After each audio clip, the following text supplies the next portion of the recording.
પ્રાર્થના સંદેશ ન્યૂઝમાં આપનું સ્વાગત છે। સુરતમાં આમ આદમી પાર્ટી દ્વારા સાગર કોમ્યુનિટી હોલ લંબે હનુમાન રોડથી ગુણકાર ગીર ચોક સુધી તિરંગા પદયાત્રાનું આયોજન કરવામાં આવ્યું। પાકિસ્તાન અને ભારત વચ્ચેની યુદ્ધની સ્થિતિમાં ભારતીય સેનાએ ચારે તરફથી પાકિસ્તાનને પોતાની તાકાત બતાવી દીધી હતી।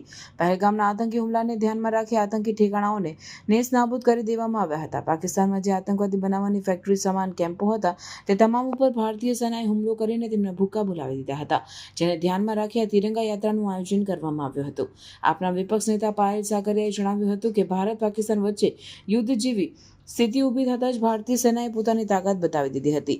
આતંકવાદી હુમલા કર્યા બાદ પાકિસ્તાનની ઉપર જડબાતોડ રીતે હુમલો કરીને પોતાની તાકાતનો પરચો બતાવી દીધો છે।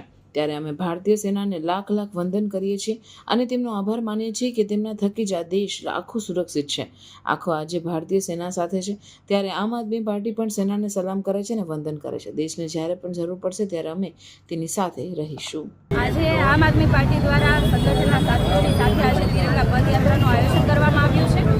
આજે દેશની અંદર જે પરિસ્થિતિ અને યુદ્ધનું નિર્માણ છે ને સાથે સાથે પાકિસ્તાનને જે રીતે આપણી ભારતીય આર્મી, આપણી જે ભારતીય સેના જે જડબાતોડ જવાબ આપી રહી છે એમના વંદનમાં અમે આજે આ કાર્યક્રમ કર્યો છે, તિરંગા પદયાત્રાનો કાર્યક્રમ કર્યો છે।